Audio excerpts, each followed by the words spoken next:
주시게 하는 예배의 자리가 되기를 간절히 소망합니다.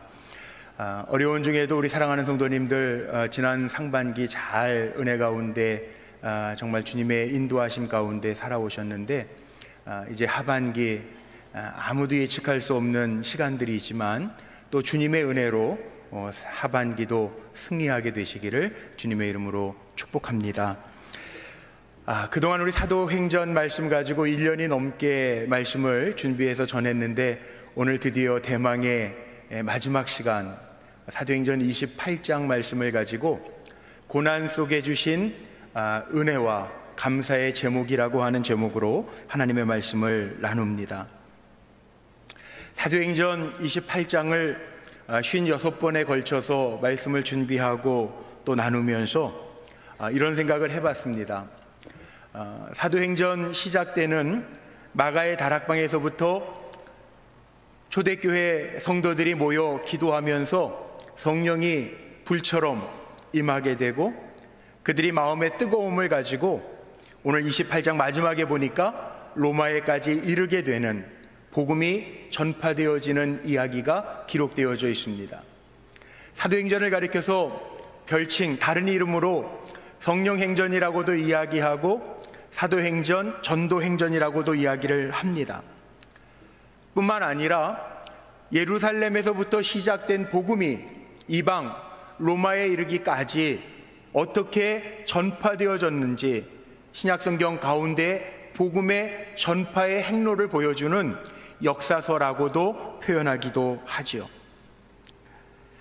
자, 사도행전 28장까지 말씀을 보면서 저는 기도하면서 그런 마음으로 준비했어요. 하나님, 우리 불꽃교회도 기도하면서 성령의 이끄심을 받아 여기까지 왔는데 어떠한 어려움과 고난이 와도 멈추어지지 아니하고 앞으로도 주님의 일하심과 역사하심이 나타나는 교회로 하나님이 세워주시옵소서 기도하면서 준비하고 전했습니다.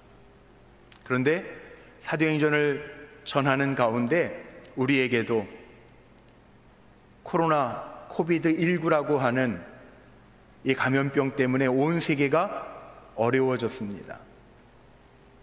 제가 분명히 믿는 것은 아무리 어렵고 힘들어도 우리의 삶에 장애가 있어도 포기하지 아니하고 주님 바라보며 나아갈 때 사도행전의 복음의 역사가 그쳐지지 아니하고 하나님의 계획하심 속에서 진행되었던 것처럼 우리 불꽃교회를 통하여 하나님의 살아계심을 보여주실 줄로 분명히 믿습니다. 사람들은 어려울 때 어떻게 합니까? 대부분의 사람들은 고난이 찾아오고 좌절이 생기고 실패하게 될 때 이제는 인생이 끝났다라고 생각을 하기가 참 쉽습니다. 우리 지난 사도행전 27장 20절 말씀에 보면 유라굴로라고 하는 광풍을 만나 배가 여러 날 표류하고 정말 여기 말씀 그대로 여러 날 동안 해도 별도 보이지 아니하고 큰 풍랑이 그대로 있음에 구원의 여망마저 없어졌더라, 살 소망마저 끊겼다라고 하는 이야기죠. 우리가 인생을 살다 보면 이런 때가 있습니다. 없었으면 좋겠는데 갑자기 찾아온 유라굴라와 같은 광풍처럼 내 삶을 송두리째 흔들어 놓을 때가 있습니다. 세상 사람들의 생각에는 살 소망이 없다, 살 소망이 끊어졌다라고 생각할지 모르지만 우리 믿음의 사람들, 하나님의 계획 안에 있는 사람들은 그것이 살 소망이 끊겨지는 일이 아니라 인간의 마지막이 하나님이 일하기 시작하시는 시작이 될 수 있음을 꼭 기억하며 살아가게 되시기를 바랍니다.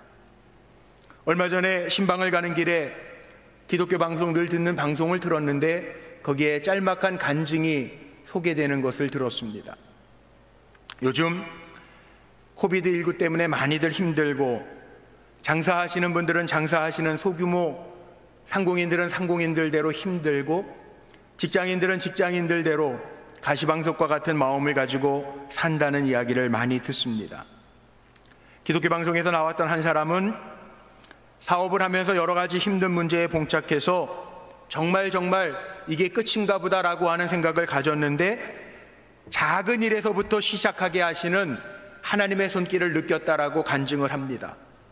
죽을 것 같은데 살려주시고 망할 것 같은데 하나님께서 다시 보내주시고 다 거덜난 것 같은데 채워주시는 주님의 손길을 체험했다라고 하는 고백을 하는 것을 들으면서 제 머릿속에 다윗이 고백했던 시편 37편 24절 말씀이 갑자기 떠올랐습니다.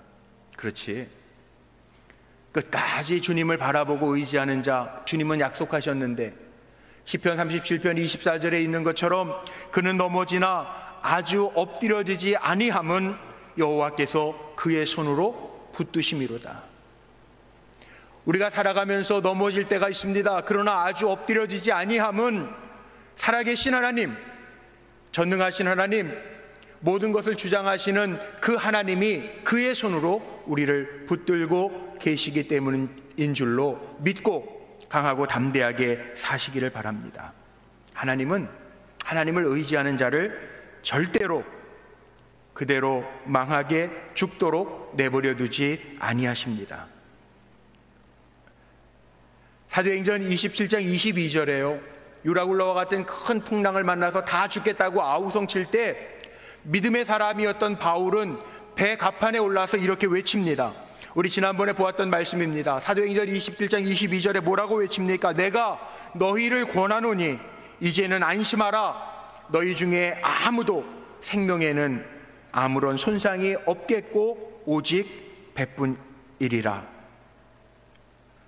넘어지기는 해도 아주 엎드려지지 않는다는 말씀이에요.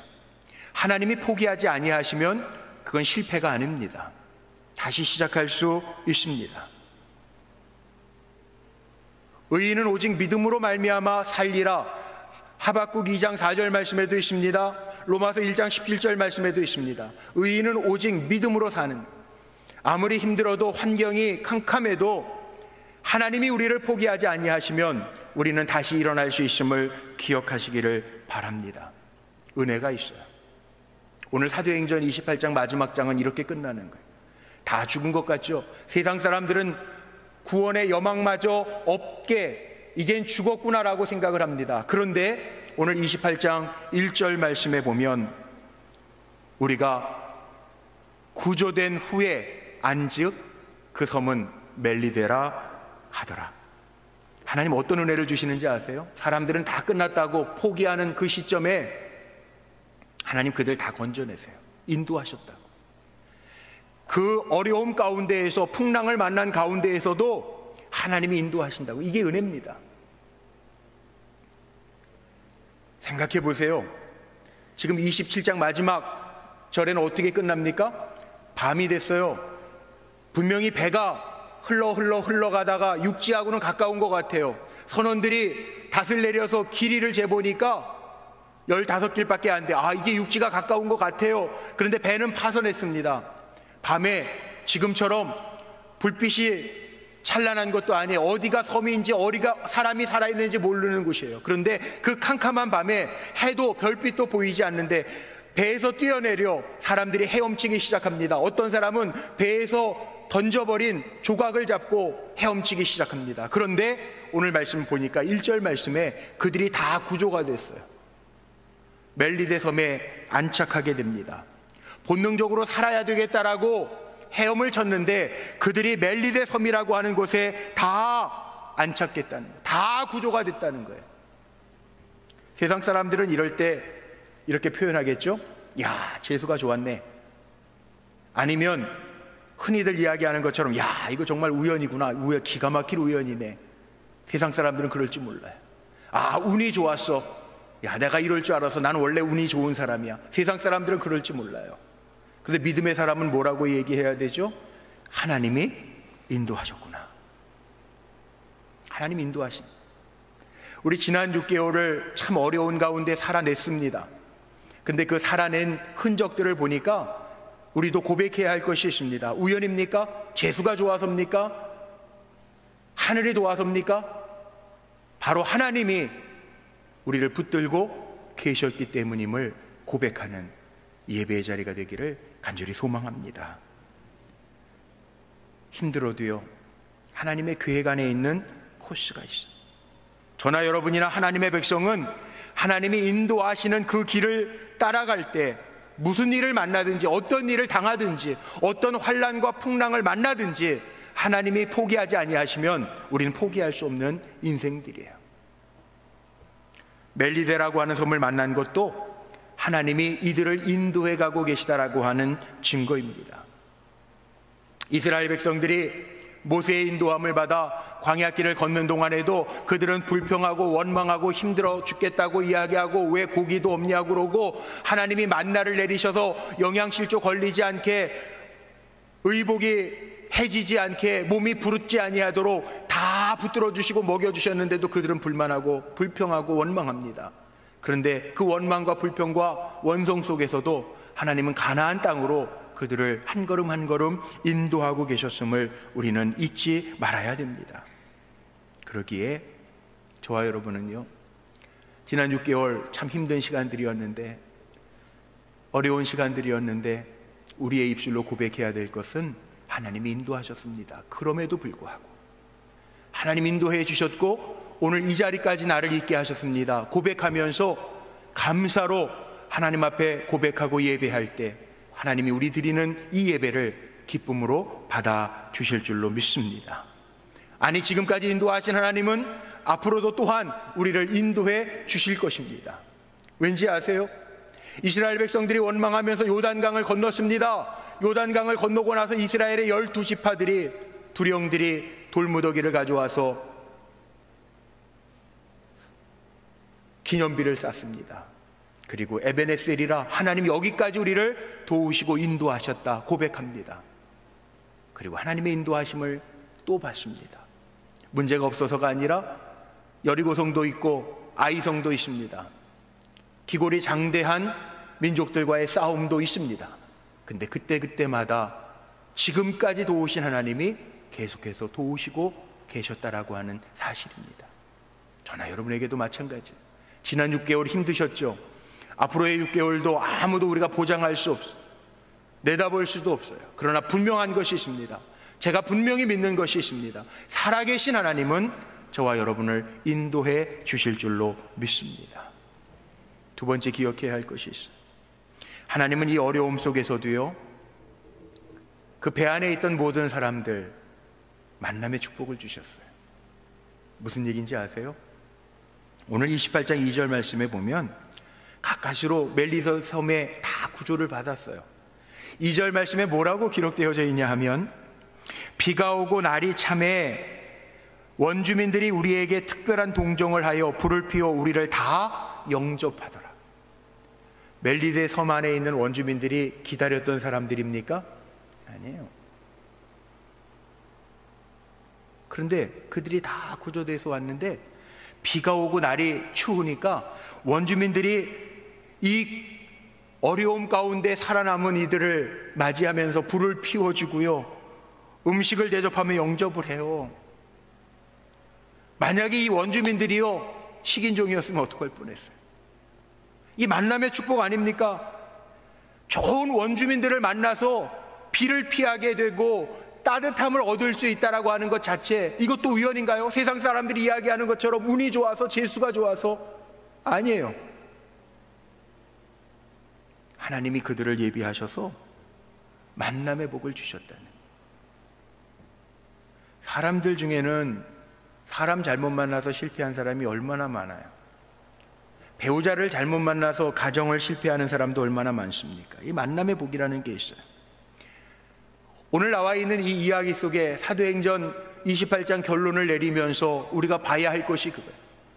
복음이 전파되어져 가는 순간순간 속에서도 어려움도 있고 풍랑도 있고 매맞고 죽을 위기도 만납니다. 그런데 그때마다 하나님의 인도하심이 있었고 그때마다 하나님이 붙여주시는 사람들이 있었음을 우리는 보아야 돼요. 앞으로도 마찬가지예요. 우리가 살아가는 삶의 여정에 하나님의 인도하심뿐만 아니라 만나야 될, 좋은 사람을 만나야 될 타이밍에 만나게 하시는, 좋은 사람을 하나님이 붙여주시기도 하고 함께 일하게도 하시고 서로 어우러지게 하시는 이 만남의 복을 누릴 수 있는 우리 성도들이 되시기를 주님의 이름으로 축복합니다. 어려움 속에 또 있습니다. 바울이요, 좋은 원주민을 만난 것뿐만 아니라 여기 오늘 말씀 속에 보니까 바울에게 기적을 행하게 하십니다. 3절 말씀에 보니까 원주민들이 불을 피워서 그들을 영접하는데 아마 미안했던지 나무 장작 같은 것들은 구조된 사람들이 날랐던 것 같아요.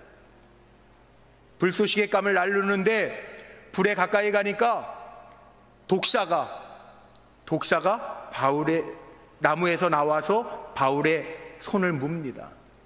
독사가 물었어요. 어떻게 될까요? 죽는 거죠. 4절 말씀에 보니까 이 원주민들이 볼 때 알았어요. 야, 저거 조금 있으면 기절하겠구나, 독이 퍼져서 기절하겠구나, 쓰러지겠구나, 알았어요. 그런데 이게 웬일입니까? 전혀 문제가 없어요. 독사요, 원주민들이 보면 알아. 이 기적이죠. 하나님 도우신 거죠. 죽어야 되는데 오히려 죽지 아니하고 더 멀쩡한 바울을 보면서 그들이 이는 사람이 아니고 신이야. 살아남을 때에는 뭐라고 그랬어요? 저 사람은 죄인이긴 죄인인가 보다, 큰 죄인인가 보다, 기가 막히게 섬에까지는 살아 올라왔는데 뱀에 물려서 죽을 것 같으니까 공의로운 세상은 공의로운 세상이네, 저는 큰 죄인이 맞아, 죽을 거야 그랬는데 이게 웬일입니까? 안 죽어요. 오히려 바울을 가리켜서 사람들이 저는 사람이 아니고 신이라고 이야기해요. 그리고 바울이 기적들을 행합니다. 보블리오, 그 섬의 가장 높은 사람의 아버지가 열병과 이질에 걸렸는데 그를 치료해 줍니다. 그 섬 안에 있는 많은 환자들이 바울에게 와서 기도받고 고침을 받습니다. 하나님 높여주시는 거예요. 바울에게 기적을 행하게 하심으로 하나님의 사람은 하나님이 높이시겠다라고 하는 보증을 보여주시는 거예요. 기적도 우연입니까? 아니요, 하나님이 행하셔야, 베푸셔야 가능합니다. 기적은 아무나 합니까? 아닙니다. 지난 금요일날 우리 교회 소속 목사님 오셔서 금요철야 말씀 전하셨는데 열왕기상 18장 갈멜산에서 바알과 아세라 신을 섬기는 850명의 선지자들과 하나님을 섬기는 엘리야 850대 1의 싸움을 가지고 말씀을 풀어가셨어요. 하나님이 일하시면 어떻게 돼요? 아무리 바알 선지자, 아세라 선지자들이 자기의 신을 불러도 변화가 없어요.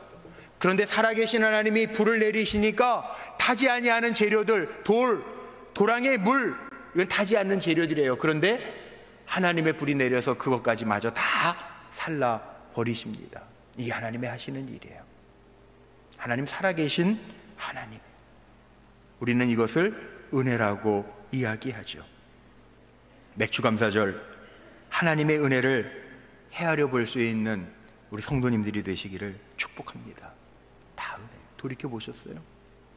제가 지난주에 광고 드리면서 그랬는데 우리 어려운 때지만 어려운 가운데 있기 때문에 더 돌이켜보면 하나님의 주신 은혜가 있을 겁니다. 찾아봅시다. 그리고 감사합시다. 제가 그렇게 광고를 드렸는데 찾아보셨어요?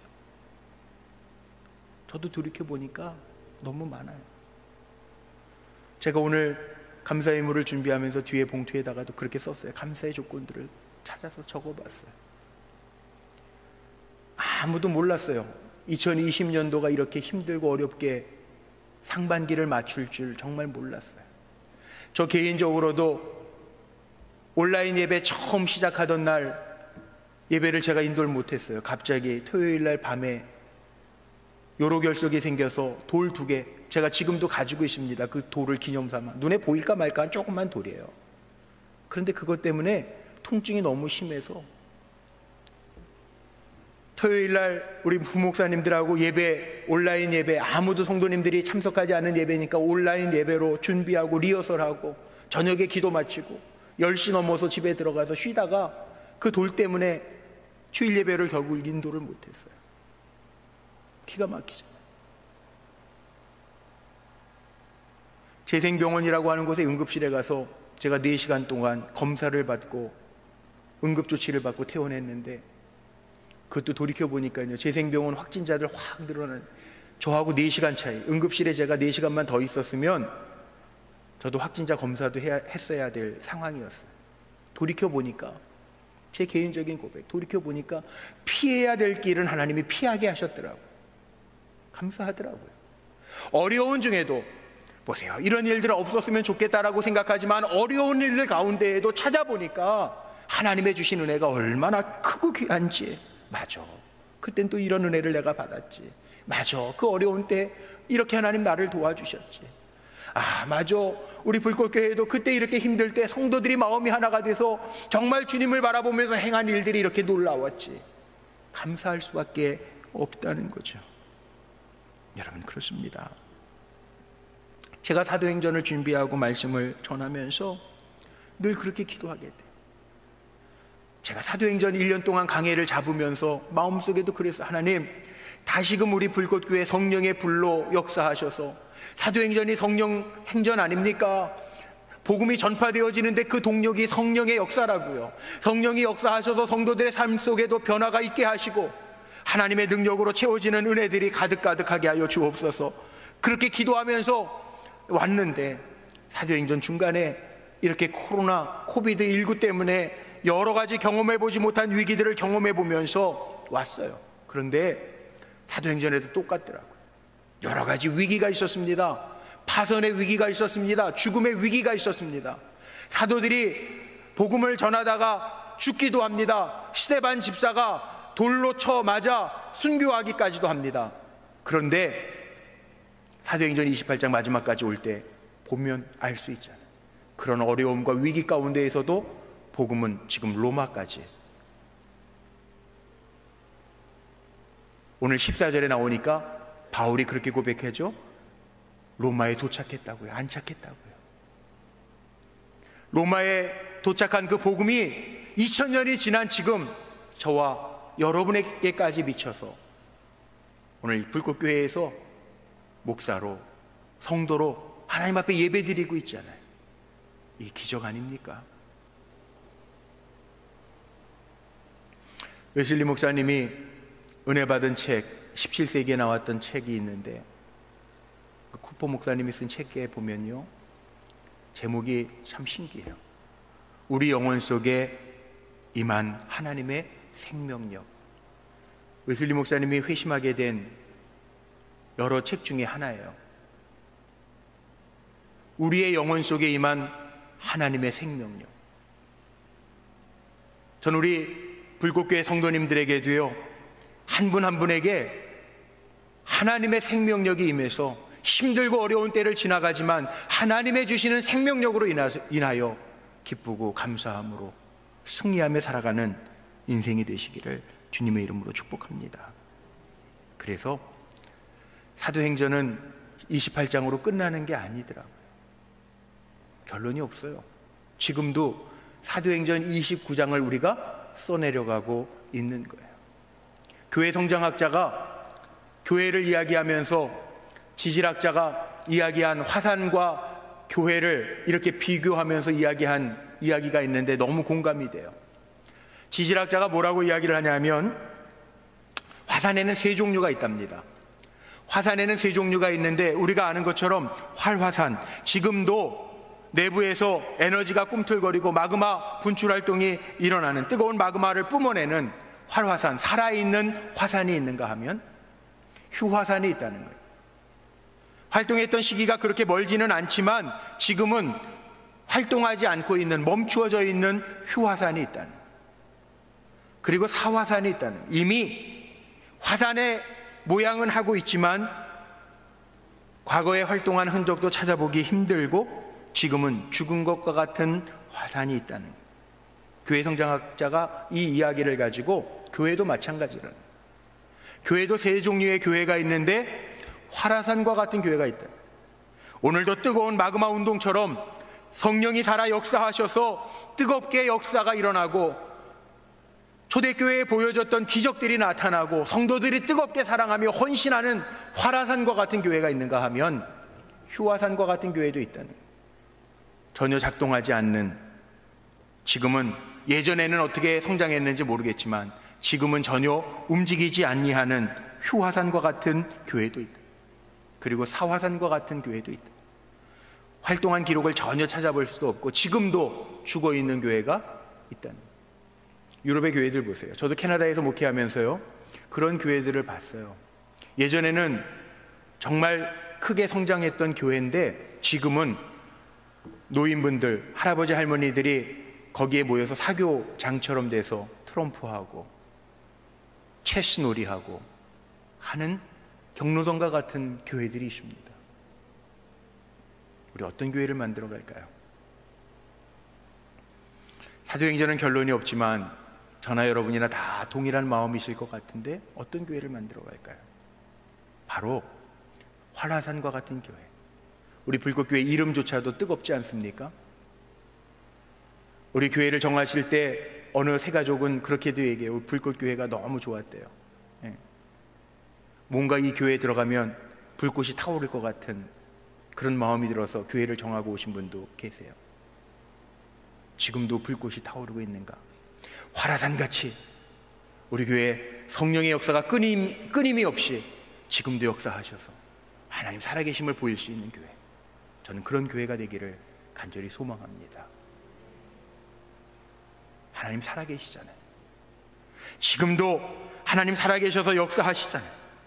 우리 불꽃교회가 사도행전 29장 지금도 살아계신 하나님을 보일 수 있는 사도행전 29장을 계속 써내려가는 교회 됐으면 좋겠어요.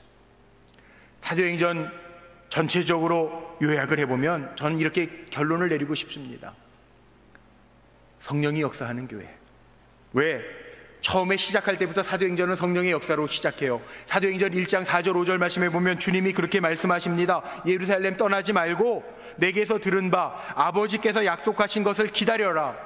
요한은 물로 세례를 베풀었으나 너희는 몇 날이 못되어 성령으로 세례를 받으리라. 주님이 말씀하셨어요. 그리고 1장 8절에 주님이 승천하시면서 말씀하십니다. 오직 성령이 너희에게 임하시면 너희가 권능을 받고 예루살렘과 온 유대와 사마리아와 땅끝까지 이르러 내 증인이 되리라. 성령을 약속하셨어요. 그리고 나서 약속하신 것으로 끝난 게 아니라 사도행전 2장 말씀에 보면 마가의 다락방에서 초대교회 성도들이 모여 기도할 때 성령이 불의 혀처럼 갈라놓으며 임했다고 기록하고 있어요. 성령이 오시면 변화가 일어납니다. 그 다음부터는요 달라집니다. 사도행전의 이야기가 달라집니다. 교회가 세워집니다. 사람들이 죽음을 두려워하지 않습니다. 그래서 사도행전을 보면 교회적으로도 성령이 임했을 때 변화가 나타나고 개인적으로도 변화가 나타납니다. 안디옥 교회 이야기를 보면 교회가 금식할 때 성령이 임하여 말씀하시기도 하시고 바나바와 바울을 선교사로 파송하는 일도 성령이 말씀하셔서 그렇게 행합니다. 개인적으로도 보면 초대 제자들이 겁나서 두려웠는데 성령이 임하고 나서는 달라졌어요. 성령 받고 나서는 두려울 게 없습니다. 죽음도 두려워하지 않습니다. 걱정하지 않습니다. 담대해집니다. 그래서 스데반과 같은 순교자들도 나옵니다. 두려울 게 없어요. 담대해졌어요. 그리고 성도들이 하나로가 되어서 뭉쳐서 힘있게 달려가고 있습니다. 그렇습니다. 성령 충만함으로 채워지면요 변화가 일어나요. 사람들도 변화가 일어나요. 담대해지고 하나가 되고 교회적으로는 성령이 이끄시는 대로 성령이 간섭하시고 개입하시는 대로 교회가 나아가고 있습니다. 사도행전의 결론은 없어요. 저나 여러분이 우리 불꽃교회가 앞으로도 우리가 힘있게 달려가되 성령이 일하심을 보일 수 있는 교회, 성령이 개입하시고 우리 성도들 한 사람 한 사람이 주님의 하시는 일들을 볼 수 있는 교회로 성장해 가기를 간절히 소망합니다. 결론은 없지만 여기 오늘 사도행전 28장 마지막 30절 31절을 한번 보죠. 여기 이상한 말이 하나 나옵니다. 30절 31절 말씀에 보니까 이렇게 기록되어져 있어요. 바울이 온 이태를 자기 셋집에 머물면서 자기에게 오는 사람을 다 영접하고 하나님의 나라를 전파하며 주 예수 그리스도에 관한 모든 것을 담대하게 거침없이 가르치더라. 여기 마지막 사도행전 끝 말씀이 열려 있는데 담대하게 하나님의 말씀을 전하고 가르치는데 바울이 온 이태를 로마에 머물러 있는데 온 이태 2해를 자기 셋집에 머물면서 로마에 와서 2해를 셋집에 머물면서 증거했다는 거예요. 그래서 이 표현을 가지고 어느 주석학자는 새빵 기독교라고 표현을 해놨어요. 새빵 기독교. 그게 뭐냐 하면 교회는 건물이 아니라는 거예요. 새빵 기독교였는데 로마에서 2해를 바울이 자기가 기거하는 새빵에 머물면서 복음을 전했는데 그 복음이 오늘 전 세계로 전파되었잖아요. 어떤 분들은요 그렇게도 얘기합니다. 교회 세상적인 어떤 회사, 기업에 비하면 조직도 허술한 것 같고 일하는 것도 허술한 것 같은데, 그런데 한번 돌이켜 보십시오. 지금 교회가 2000년을 이어왔어요. 어느 기업도 2000년을 이어간 기업이 있나요? 허술한 것 같은데 이게 신비죠. 교회의 신비입니다. 하나님이 하신 겁니다. 하나님의 생명력이 했습니다. 하나님의 생명력이 있는 한 교회는 앞으로 더 힘들지 몰라요. 코로나 이후를 대비하라. 요즘에 교회에서도 세미나 하고요, 우리 교육자들하고도 여러 가지 이야기도 나누고 준비도 합니다. 대비도 합니다. 앞으로 어떻게 변할지 모르겠으니까 속수무책으로 손 놓고 있지 말고 우리 기도하면서 양육 프로그램도 소그룹 모임도 어떻게 해야 될지 우리 한번 머리를 맞대고 의논하자 합니다. 우리 장로님들하고도 지난 5월달 기획위원회에서부터 어떻게 우리가 잘 이 이후를 준비할까 팀을 만들어서 준비하고 대비하고 있습니다. 코로나 기간 동안에 저도 교회 하루도 건너뛰지 아니하고 다른 사람들보다 더 먼저 1시간 먼저 일찍 나와서 기도하고 준비하는데 제 마음속에도 불편해요. 이 좋은 예배당, 하나님 우리에게 허락하신 어려운 시기에 우리에게 허락하신 이 좋은 예배당이요, 코로나 사태가 되니까 저 좋은 식당에서 밥도 못해요. 우리 성도님들 주일날 예배 마치고도 같이 식사도 못해요. 이 좋은 건물들이 있는데, 그래서 우리가 몇 년 전서부터 장단기 계획을 세우면서 어린이집도 하고 방과후 교실도 하고 여기에서 좋은 프로그램들을 하면서 함께 공유하려고 그랬는데 코로나 때문에 다 방들도 폐쇄해요. 제 마음이 얼마나 불편했는지 몰라요. 하나님 이렇게 좋은 건물을 이렇게 몇 달 동안 아무것도 하지 못하고 모이지도 못하고 방치되어 있는 모습을 보면서 제 마음이 얼마나 불편한지 몰라요. 그런데 오늘 나와 있는 이 결론의 모습을 보면서 저도 기도하고 준비하려고 그래요. 물론 우리 장로님들도 건물 관리 어떻게 해야 되느냐, 금융 재정 어떻게 해야 되느냐, 아니면 이 공간을 어떻게 우리가 잘 코로나 이후에 더 하나님 기뻐하시는 방법으로 세워갈 것인가 연구해야 되겠지만, 하나님 우리에게 보여주시는 거 먼저 성령의 역사가 있어야 되겠고요, 여기 오늘 말씀에 나와 있는 것처럼 새빵 기독교, 바울이요 장소가 넓어서 부흥한 게 아니라 자기 방에서부터 온 이태 동안 복음을 증거하는 열심히 꺼지지 아니할 때 2000년이 지난 지금도 기독교는 생명을 이어가고 있어요. 저는 우리 불꽃교회가 기도하는 가운데 앞으로 더 좋은 일들을, 하나님 기뻐하시는 일들을 꿈을 꾸고 준비할 수 있는 교회가 되기를 간절히 소망합니다. 그래서 주님이 주인이신 교회, 예수 그리스도의 생명력이 끊이지 아니하는 교회가 되기를 간절히 소망합니다. 말씀 마칠게요. 사도행전 28장을 그동안 1년이 넘게 말씀을 전했는데 사실 결론은 없어요. 다른 것처럼 사도행전 28장의 결론은 이겁니다. 제가 내리려고 하는 게 아니에요. 사도행전 끝나지 않아서 결론 없어요. 우리 불꽃교회, 저와 여러분이 기도하면서 이 복음의 생명력을 계속 전할 수 있는데 쓰임받는 도구들이 되기를 간절히 소망합니다. 어려움이 없지는 않겠지만 사도행전이 보여주는 게 그거예요. 아무리 어려운 풍랑을 만나고 인생의 고난이 내게 온다 할지라도 꿈을 가지고 달려가는 이들에게는 하나님이 그렇게 하셨던 것처럼 그들을 멜리드의 섬으로 인도하시잖아요. 좋은 사람들을 만나게 하시잖아요. 하나님의 사람들에게 기적을 일으키게 하시잖아요. 저는 분명히 믿는 게 있어요. 우리가 성령에 충만하여 하나님의 뜻을 물으며 어려움과 힘들고 고비와 어려움이 있다 한다 할지라도 주님을 바라보며 나아갈 때 하나님이 인도하실 것이고, 하나님이 만나야 될 사람들 만나게 하실 것이고, 하나님이 우리 교회를 통하여 기적을 보여주셔서 하나님의 하나님 되심을 우리에게 선포해 주실 줄로 믿습니다. 그 주인공들이 저와 여러분 다 되시기를 주님의 이름으로 축복합니다.